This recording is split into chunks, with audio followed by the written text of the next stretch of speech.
ఓం శాంతి. తేదీ 25/2/2026. బాబా చెప్తున్నారు, మధురమైన పిల్లలారా, మీరు బ్రాహ్మణ్ నుండి దేవతలుగా అవుతారు. మీరే భారతదేశాన్ని స్వర్గంగా తయారు చేస్తారు. కావున మీకు మీ బ్రాహ్మణ జాతి గురించి నష ఉండాలి. ప్రశ్న: సత్యమైన బ్రాహ్మణుల ముఖ్యమైన గుర్తులేవి? జవాబు: 1. సత్యమైన బ్రాహ్మణుల లంగరి పాత ప్రపంచం నుండి ఎత్తివేయబడి ఉంటుంది. వారి ప్రపంచ తీరాన్ని వదిలిపెట్టినట్లు ఉంటారు. 2. సత్యమైన బ్రాహ్మణులు అనగా చేతులతో పనిచేస్తూ ఉండాలి. బుద్ధి సదా తండ్రి స్మృతిలో ఉండాలి, అనగా కర్మయోగులుగా ఉండాలి. 3. బ్రాహ్మణులు అనగా కమల పుష్ప సమానులు. 4. బ్రాహ్మణులు అనగా సదా ఆత్మాభిమానులుగా ఉండేందుకు పురుషార్థం చెయ్యువారు. 5. బ్రాహ్మణులు అనగా కామ మహాశత్రువుపై విజయాన్ని ప్రాప్తి చేసుకునేవారు. ఓం శాంతి. ఆత్మిక తండ్రి ఆత్మిక పిల్లలకు అర్థం చేయిస్తున్నారు. పిల్లలనగా ఎవరు? ఈ బ్రాహ్మణులు. మనము బ్రాహ్మణులము, దేవతలుగా తయారయ్యేవారమని ఎప్పుడూ మర్చిపోరాదు. వర్ణాల్ని కూడా స్మృతి చేసుకోవాల్సి ఉంటుంది. ఇక్కడ మీరు పరస్పరం కేవలం బ్రాహ్మణులే బ్రాహ్మణులు. బ్రాహ్మణుల్ని అనంతమైన తండ్రి చదివిస్తున్నారు. చదివించేది ఈ బ్రహ్మ కాదు, బ్రహ్మ ద్వారా శివ్ బాబా చదివిస్తున్నారు. బ్రాహ్మణుల్ని మాత్రమే చదివిస్తారు. శూద్రుల నుండి బ్రాహ్మణులుగా అవ్వకుండా దేవీ దేవతలుగా అవ్వలేరు. వారసత్వము శివ్ బాబా నుండి లభిస్తుంది. ఆ శివ్ బాబా అందరికీ తండ్రి. ఈ బ్రహ్మను గ్రేట్ గ్రేట్ గ్రాండ్ ఫాదర్ అని అంటారు. అందరికీ లౌకిక తండ్రి ఉంటారు.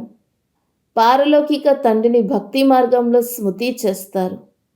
ఇతను అలౌకిక తండ్రి అని పిల్లలైన మీకు మాత్రమే తెలుసు, ఇతరులెవరికీ తెలియదు. భలే బ్రహ్మ మందిరం ఉంది. ఇక్కడ కూడా ఆదిదేవుడైన ప్రజాపిత మందిరం ఉంది. అతన్ని కొంతమంది మహావీరుడని అంటారు, దిల్ వాలా అని కూడా అంటారు. కానీ వాస్తవానికి హృదయాన్ని ఆకర్షించువారు శివ్ బాబా. ఆదిదేవుడైన ప్రజాపిత బ్రహ్మ కాదు. సర్వాత్మల్ని సదా సుఖవంతంగా సంతోషంగా చెయ్యువారు ఒక్క తండ్రి మాత్రమే. ఇది కూడా మీకు మాత్రమే తెలుసు. ప్రపంచంలో మనుషులకి ఏమాత్రమూ తెలియదు. బ్రాహ్మణులైన మనము మాత్రమే శివ్ బాబా నుండి వారసత్వాన్ని తీసుకుంటున్నాము. మీరు కూడా పదే పదే మర్చిపోతారు. స్మృతి చేయటం చాలా సులభం. యోగం అనే పదము సన్యాసులు ఉంచారు. మీరు తండ్రిని స్మృతి చేస్తారు. యోగము ఒక సాధారణ శబ్దం. దీనిని యోగ ఆశ్రమము అని కూడా అనరు. ఎందుకంటే ఇక్కడ తండ్రి మరియు పిల్లలు కూర్చుని ఉన్నారు. అనంతమైన తండ్రిని స్మృతి చేయటమే పిల్లల కర్తవ్యము. బ్రాహ్మణులైన మనము బ్రహ్మ ద్వారా తాత నుండి వారసత్వాన్ని తీసుకుంటున్నాం. అందువల్ల శివ్ బాబా అంటున్నారు, వీలైనంత ఎక్కువగా శివ్ బాబాను స్మృతి చేస్తూ ఉండండి. చిత్రాన్ని కూడా ఉంచుకుంటే స్మృతి ఉంటుంది. మనము బ్రాహ్మణులము, తండ్రి నుండి వారసత్వాన్ని తీసుకుంటున్నాం. బ్రాహ్మణులు ఎప్పుడైనా తమ జాతిని మర్చిపోతారా? శూద్రుల సాంగత్యం చేసినందున మీరు బ్రాహ్మణత్వముని మర్చిపోతారు. బ్రాహ్మణులు దేవతల కంటే కూడా ఉన్నతమైన వారు.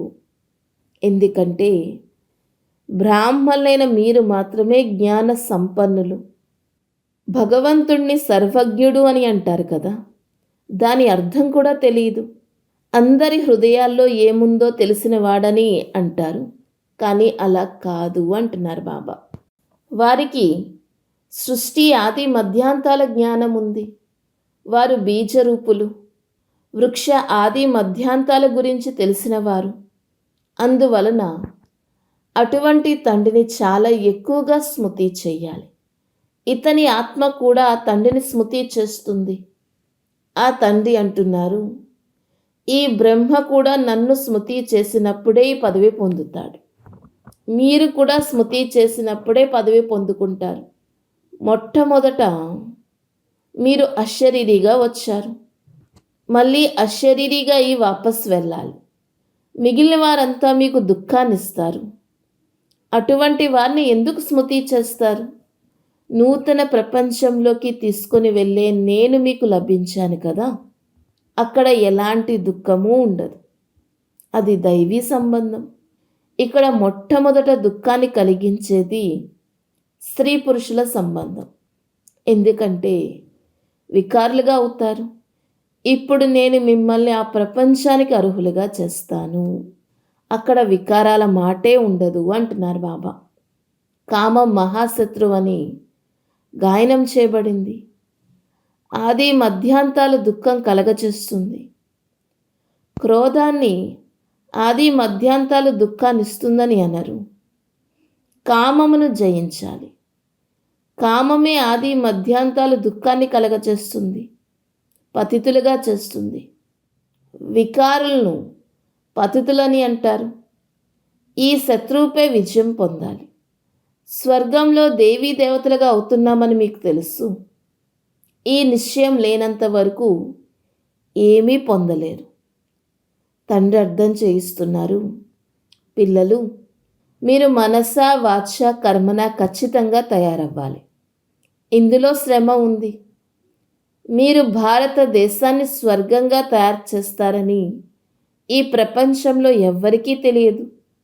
పోను పోను అర్థం చేసుకుంటారు. ఒకే ప్రపంచం, ఒకే రాజ్యం, ఒకే మతం, ఒకే భాష కావాలని అంటారు. సత్యుగంలో 5000 సంవత్సరాల క్రితం ఒకే రాజ్యము, ఒకే ధర్మం ఉండేదని, దానిని స్వర్గమని అంటారని మీకు తెలుసు. రామరాజ్యము, రావణ రాజ్యం అనగా ఏమిటో ఎవ్వరికీ తెలియదు. 100% తుంచబుద్ధి నుండి మీరిప్పుడు స్వచ్ఛమైన బుద్ధి గలవారిగా, నెంబర్ వారిగా, పురుషార్థానుసారంగా తయారవుతారు. తండ్రి కూర్చొని మిమ్మల్ని చదివిస్తున్నారు. మీరు కేవలం తండ్రి మతాన్ని అనుసరించండి. తండ్రి అంటున్నారు, ఈ పాత ప్రపంచంలో ఉంటూ కమల పుష్ప సమానంగా పవిత్రంగా ఉండండి. నన్ను స్మృతి చేస్తూ ఉండండి. తండ్రి ఆత్మలకి అర్థం చేయిస్తారు. నేను ఈ అవయవాల ద్వారా ఆత్మల్ని మాత్రమే చదివించేందుకు వచ్చాను. ఆత్మలైన మీరు కూడా అవయవాల ద్వారా వింటున్నారు. పిల్లలు, ఆత్మాభిమానిగా అవ్వాలి. ఇది పాత చీచీ శరీరము. బ్రాహ్మణులైన మీరు పూజకు అర్హులుగా లేరు. గాయన యోగ్యంగా ఉన్నారు. పూజకు యోగ్యులైన వారు దేవతలు. మీరు శ్రీమతాన్ని అనుసరించి విశ్వాన్ని పవిత్ర స్వర్గంగా తయారు చేస్తారు. అందుకే మీకు మహిమ ఉంది.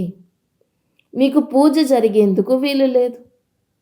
బ్రాహ్మణులకి మాత్రమే గాయనం ఉంది, దేవతలకు లేదు. తండ్రి మిమ్మల్ని మాత్రమే శూద్రుల నుండి బ్రాహ్మణులుగా తయారు చేస్తున్నారు. జగదాంబ లేక బ్రహ్మ మొదలైన వారి మందిరాల్ని నిర్మిస్తారు. కానీ వారెవరో కట్టించిన వారికే తెలియదు. జగత్పిత అనగా బ్రహ్మ కదా, అతనిని దేవత అని అనరు. దేవతల ఆత్మ మరియు శరీరం రెండూ పవిత్రంగా ఉంటాయి. ఇప్పుడు ఆత్మలైన మీరు పవిత్రమవుతున్నారు. శరీరం పవిత్రంగా లేదు. ఇప్పుడు మీరు ఈశ్వరీయ మతాన్ని అనుసరించి భారతదేశాన్ని స్వర్గంగా తయారు చేస్తున్నారు. మీరు కూడా స్వర్గానికి అర్హులుగా అవుతున్నారు. తప్పకుండా సతోప్రధానంగా అవ్వాలి.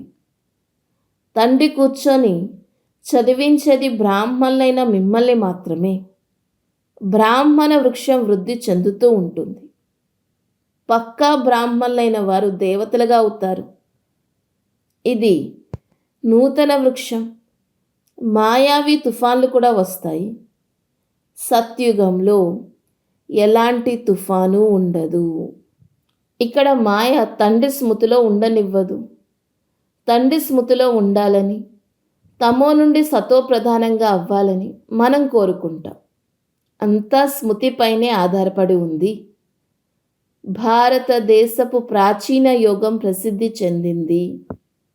కొంతమంది విదేశస్థులు కూడా వచ్చి ప్రాచీన యోగాన్ని నేర్చుకోవాలని కోరుకుంటారు. యోగాలు 2 రకాలు. ఒకటి హఠయోగము, 2 రాజయోగము. మీరు రాజయోగులు. ఇది భారతదేశ ప్రాచీన యోగము. దీనిని తండ్రే నేర్పిస్తారు. తండ్రి చెప్తున్నారు, గీతలో నా పేరుకు బదులు కృష్ణుడి పేరును వేసేశారు. తద్వారా ఎంతో తేడా వచ్చేసింది. శివ జయంతి జరుగుతూనే మీ వైకుంఠ జయంతి కూడా జరుగుతుంది. అందులో కృష్ణుని రాజ్యం ఉంటుంది.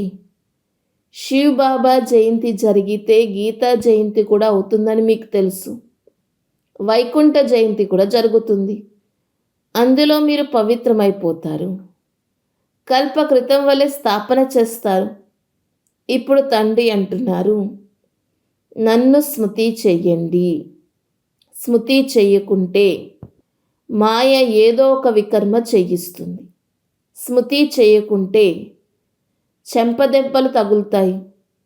స్మృతి చేస్తే దెబ్బలు తినరు. మల్ల యుద్ధం జరుగుతుంది. మన శత్రువు మనిషి కాదని, రావణుడని మీకు తెలుసు. తండ్రి అంటున్నారు, ఈ సమయంలో వివాహం చేసుకోవటం నాశనం చేసుకోవటమే అవుతుంది.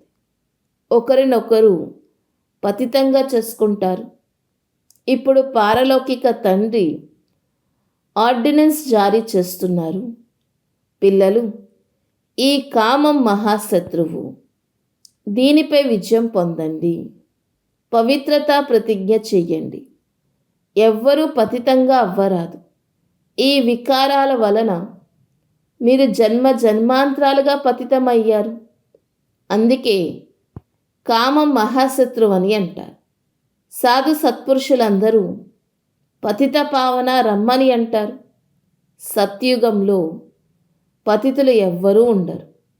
తండ్రి వచ్చి జ్ఞానం ద్వారా అందరికీ సద్గతినిస్తారు. ఇప్పుడు అందరూ దుర్గతిలో ఉన్నారు. జ్ఞానమిచ్చువారే లేరు.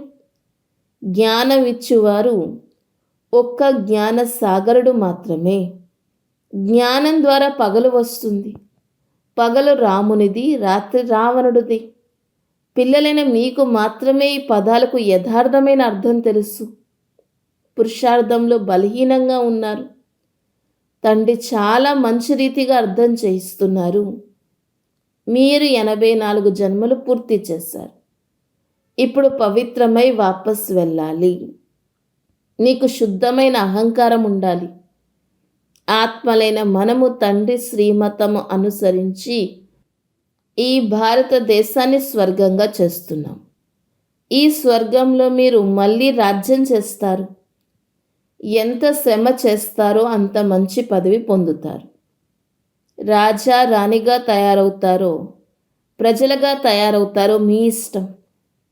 రాజా రాణిగా ఎలా తయారవుతారో అది కూడా మీరు చూస్తున్నారు.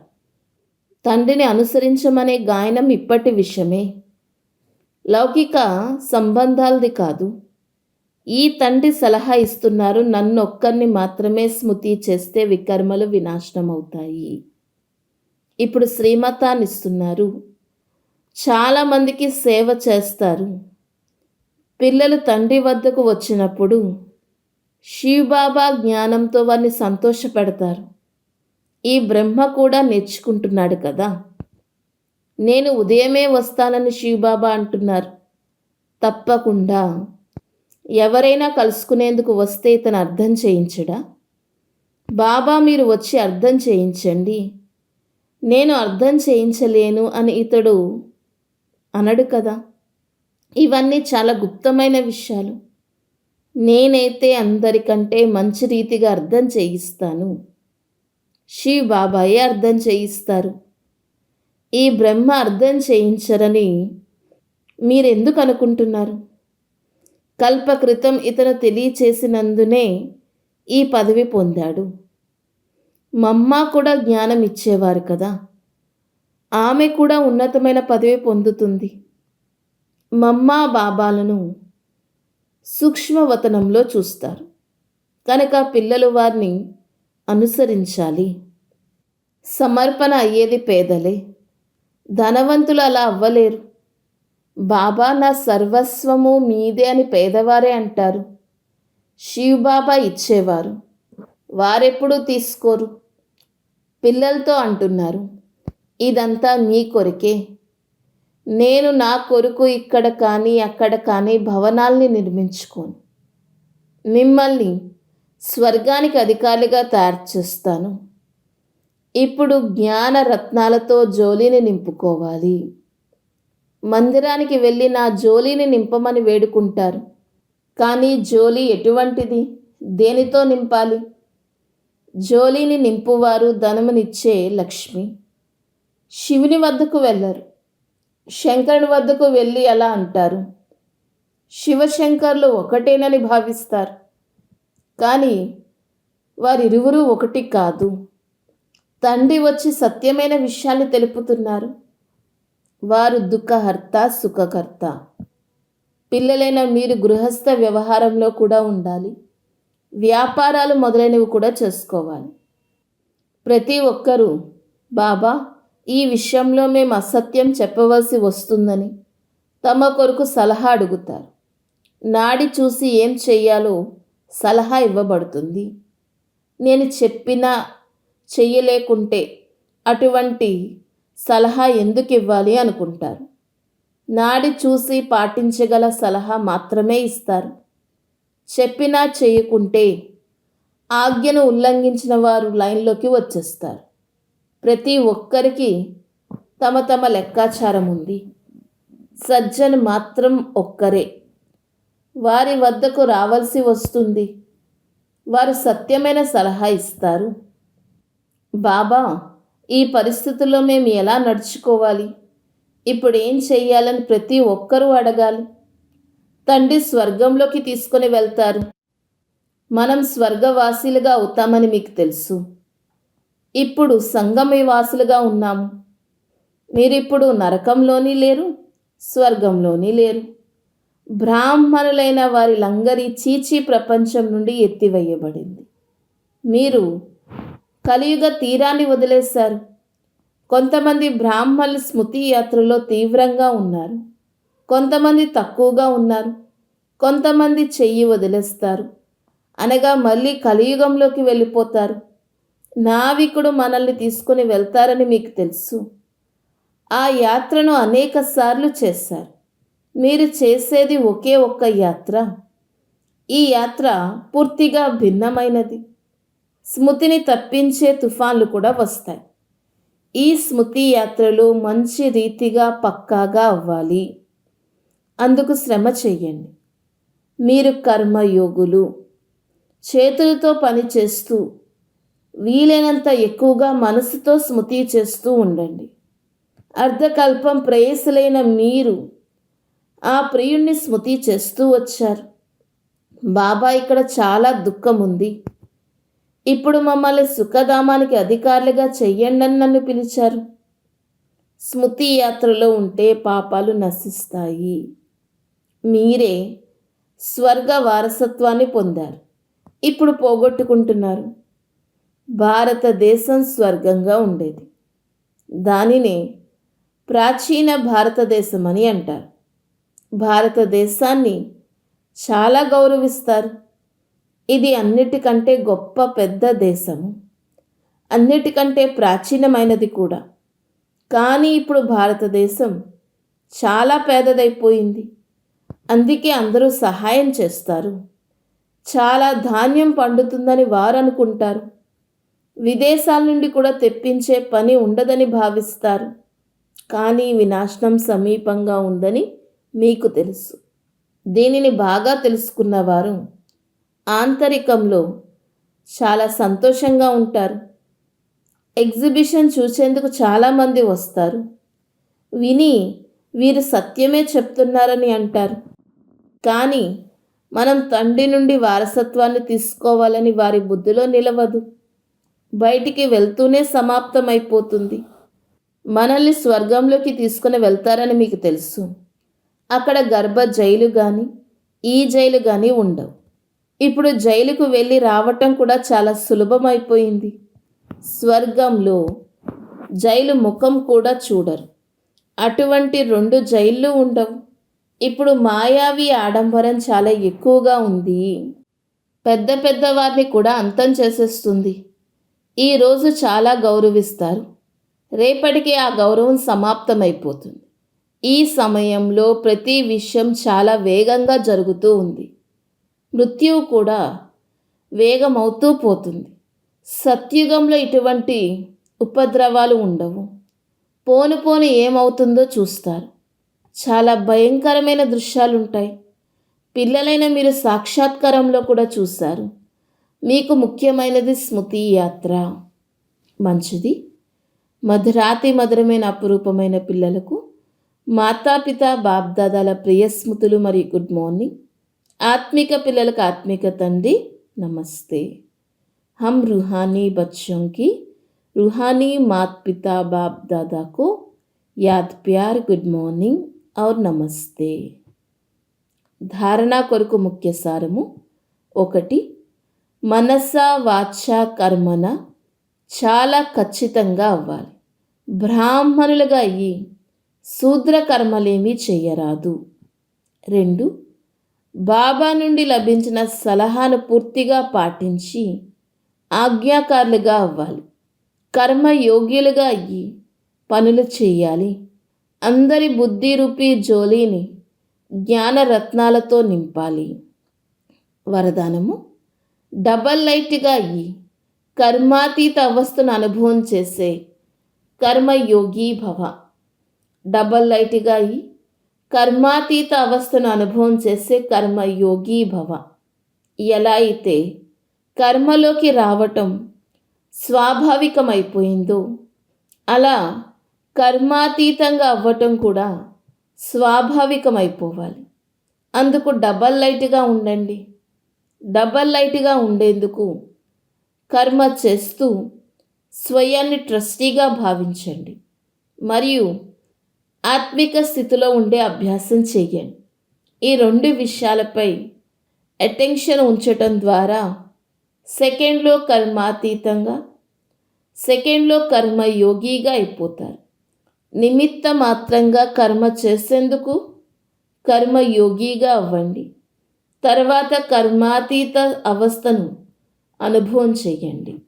స్లోగన్: ఎవరి హృదయం విశాలంగా ఉంటుందో వారికి అసంభవ కార్యం కూడా సంభవమైపోతుంది. అవ్యక్త సూచన: ఏకత మరియు విశ్వాసం యొక్క విశేషత ద్వారా సఫలతా సంపన్నంగా అవ్వండి. మీలో ఏ ఏ విశేషతలు ఉన్నాయో వాటిని మీ ఎదురుగా ఉంచుకోండి, బలహీనతల్ని కాదు. అప్పుడు మీపై మీకు నమ్మకం ఉంటుంది. బలహీనత యొక్క విషయాన్ని గురించి ఎక్కువగా ఆలోచించకండి. అప్పుడు సదా సంతోషంగా ముందుకు వెళ్తూ ఉంటారు. ప్రాక్టికల్గా అనేక దేశాలు, అనేక భాషలు, అనేక రూపు రంగులు ఉన్నాయి.